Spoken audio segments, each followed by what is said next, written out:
حضرت انس بن مالک رضی اللہ عنہ فرماتے ہیں کہ ایک مرتبہ ہم نبی کریم صلی اللہ علیہ وآلہ وسلم کی خدمت میں بیٹھے تھے۔ آپ صلی اللہ علیہ وآلہ وسلم نے فرمایا، لوگو ابھی تمہارے پاس ایک جنتی شخص نمودار ہو جا۔ چنانچہ ایک انصاری صحابی اس حالت میں تشریف لاتے ہیں کہ وضو کا پانی ان کی داڑھی سے ٹپک رہا تھا اور انہوں نے اپنے جوتے بائیں ہاتھ میں اٹھا رکھے تھے۔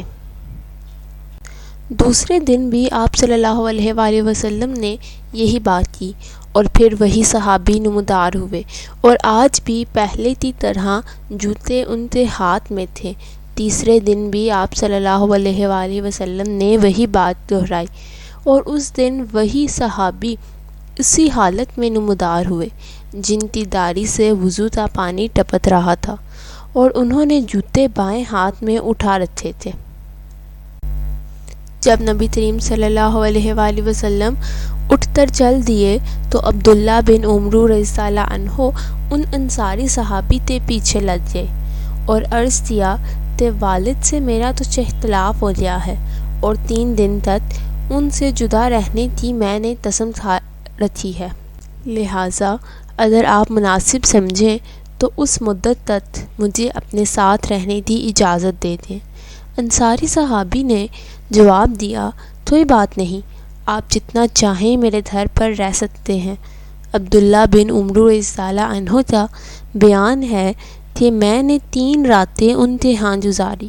لیکن دیکھا کہ وہ رات میں کوئی عبادت نہیں کرتے، کوئی تہجد نہیں پڑھتے، البتہ رات میں جب بھی ان کی نیند ٹوٹتی یا کروٹ بدلتے تو اللہ کا ذکر کرتے اور ان کی برائی بیان کرتے۔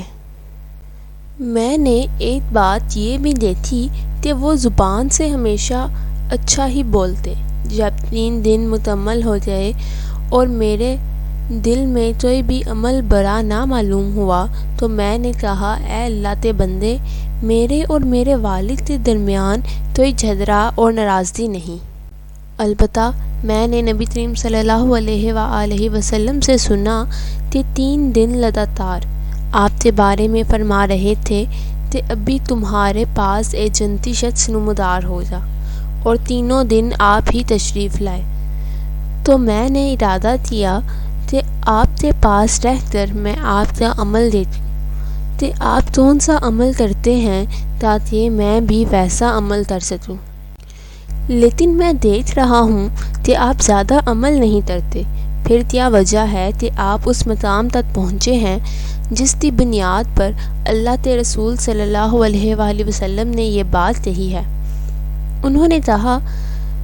بس میرا عمل تو بس اتنا ہے جو تم نے دیکھا کہ جب میں وہاں سے واپسی کے لیے مڑا تو انہوں نے پیچھے سے آواز دے کر بلایا اور فرمایا، عمل تو وہی ہے جو تم نے دیکھ لیا۔ البتہ ایک بات ضرور ہے کہ میرے دل میں نہ تو کسی مسلمان کے لیے دھوکے کا جذبہ ہے اور نہ ہی اللہ تعالیٰ کی دی ہوئی بھلائی اور نعمت پر ان سے حسد کرتا ہوں، یعنی نہ میں کسی کو دھوکا دیتا ہوں اور نہ ہی کسی سے حسد کرتا ہوں۔ عبداللہ بن عمرو رضی اللہ عنہ نے کہا، بس یہی چیز ہے جو آپ کو اس مقام تک لائی ہے، اور یہی وہ عادت ہے جس کو اپنانے کی ہم میں طاقت نہیں۔ محترم دوستو، بعض مرتبہ صرف ایک اچھی عادت انسان کو باقی لوگوں سے منفرد کرتی ہے اور اللہ کے دربار میں اس کا مقام بلند کرتی ہے۔ ہمیں چاہیے کہ زیادہ نہیں تو ایک اچھی عادت ہم اپنا لیں جو ہمیں باقی لوگوں سے منفرد کر دے۔